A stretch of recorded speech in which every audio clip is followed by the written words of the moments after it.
स्वागत है बच्चों अपने YouTube चैनल गणित मार्ग में।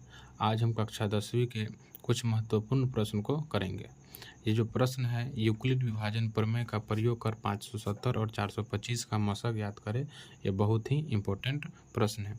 ये प्रश्न हमेशा परीक्षा में पूछे जाते हैं। ये कम से कम 2 नंबर में पूछे जाते हैं। तो चलिए इस प्रश्न को बनाते हैं। आखिरकार सॉल्व किस प्रकार से किया जाता है। यह है यूक्लिड विभाजन। यूक्लिड जो था एक व्यक्ति था गणितज्ञ, उसने जो एक प्रमेय दिया था वो प्रमेय था a बराबर बी क्यू प्लस आर। ए बराबर बी क्यू प्लस आर। इसको समझते हैं। इसी को अगर हम हिंदी में लिखे तो लिख सकते हैं, इसी को लिख सकते हैं भाज्य बराबर भाजक गुणे भागफल और प्लस में शेषफल। इसी को लिखते हैं प्लस में शेषफल। भाज्य बराबर भाजक गुणे भागफल प्लस में शेषफल। इस प्रश्न को अगर इस सूत्र को अगर इंग्लिश में लिखते हैं तो लिखते हैं a बराबर b गुणे q प्लस में r, यानी a बराबर बी क्यू प्लस आर। मानते हैं कोई प्रश्न, जैसे मान लीजिए कि अगर हमें 8 से भाग देना है 20 में, समझते हैं, तो 8 दूनी हो जाएगा 16, घटने पर 4, यानी इसके बारे में जानते हैं। इसे कहते हैं शेषफल, और शेषफल को r से सूचित करते हैं, रिमाइंडर r से सूचित करते हैं। और ये है भागफल, ये है भागफल, इसको q से सूचित करते हैं। ये है भाज्य यानी इसको a से सूचित करते हैं, और इसको है भाजक, इसको बोलते हैं भाजक। यानी सूत्र जो होता है भाज्य बराबर भाजक गुणे भागफल प्लस शेषफल। समझते हैं कि ये भाजक और भाज्य कैसे समझेंगे, इसमें बहुत कन्फ्यूजन होती है, तो एक छोटी सी बात से इसको समझने का प्रयास करेंगे। भाज्य और भाजक, ये भागफल और शेषफल तो सबको पता होता है, पर इस भाज्य को समझेंगे। भाज्य ऐसा लग रहा है जो कट रहा है, भाज्य हो रहा है, भाग लग रहा है, तो भाग लग किस में रहा है, 20 में। लगा कौन रहा है, 8, यानी भाजक लगा रहा है। भाजक ऐसा लग रहा है जो बांट रहा है किसी को, और भाज्य यानी कि भाग भाग में लग रहा है। यानी इसी प्रकार से समझिएगा, ये भाज्य हो जाएगा 20, भाजक हो जाएगा 8। भाज्य को इंग्लिश में कहते हैं a, भागफल को कहते हैं q, शेषफल को कहते हैं r, और भाजक को कहते हैं b। यही सूत्र निकल के आता है a बराबर b q प्लस r।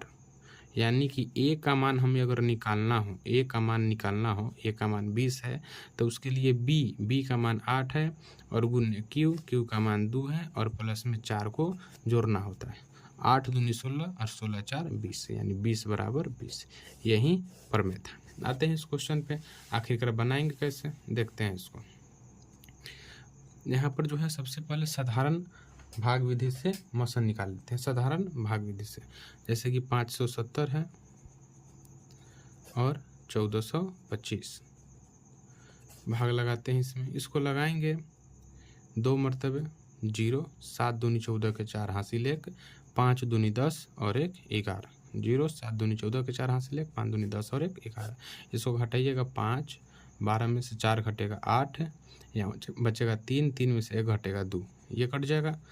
285 में फिर भाग लगाएंगे 570, 285 से भाग लगाएंगे 570 में भाग लगाएंगे, तो ये 2 मरतबे लग जाएगा। 5 दूनी 10 के 0 हासिल 1, 8 दूनी 16, 1 17 के 7 हासिल 1, 2 दूनी 4 और 1 5, ये पूरा कट गया।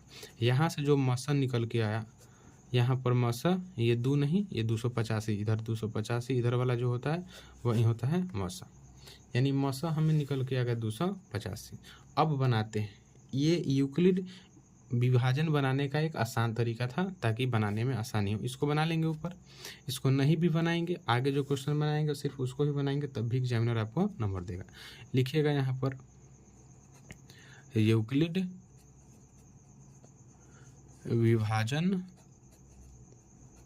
विभाजन प्रमेय लिखिए या एल्गोरिथम लिखिए। एल्गोरिथम प्रमेय से ऐसा लिख सकते हैं। यहाँ पर आगे देखिएगा, ये आखिरकार यूक्लिड विभाजन एल्गोरिथम पर में होता क्या है, तो वो होता है a बराबर बी क्यू प्लस आर। देखेंगे सबसे ऊपर से a का मान कितना है, तो a का मान ये 1425 बराबर b का मान कितना है, तो b का मान 570 अगुण्य q का मान कितना है, तो q का मान है 2। अब प्लस में शेषफल कितना है, शेषफल है 285। क्या यहाँ r का मान 0 आया, तो 0 नहीं आया, इसलिए लिखेंगे r is equal to not 0, यानी शेषफल 0 नहीं है, इसलिए r is equal to not 0। जब तक नहीं बनेगा तब तक इसको मतलब r का मान जब तक 0 नहीं आएगा तब तक बनाते जाएंगे। लेकिन पुनः जो है सूत्र वहीं लिखेंगे a बराबर बी क्यू प्लस आर। अब दूसरा स्टेप में आएंगे, a का मान है 570 बराबर b का मान है 285 और गुण्य q का मान है 2 और प्लस शेषफल नीचे कुछ नहीं बचा तो 0 बचा, यानी यहाँ पर r का मान आ गया 0, r का मान 0 निकल के आ गया। तो इस प्रकार से हमारा जो मसा निकल के आया वो मसा आया 285। मान लीजिए अगर इस प्रकार में अगर आपको समझ में नहीं आ रहा है मसा कौन है, तो पीछे से 3 नंबर गिन लीजिएगा, 3 नंबर का अंक 1 2 3, 3 नंबर पर 285 है, यही इसका हो जाएगा आंसर 285। अगर क्वेश्चन अच्छा लगा हो तो लाइक और शेयर करें, कमेंट करें। धन्यवाद।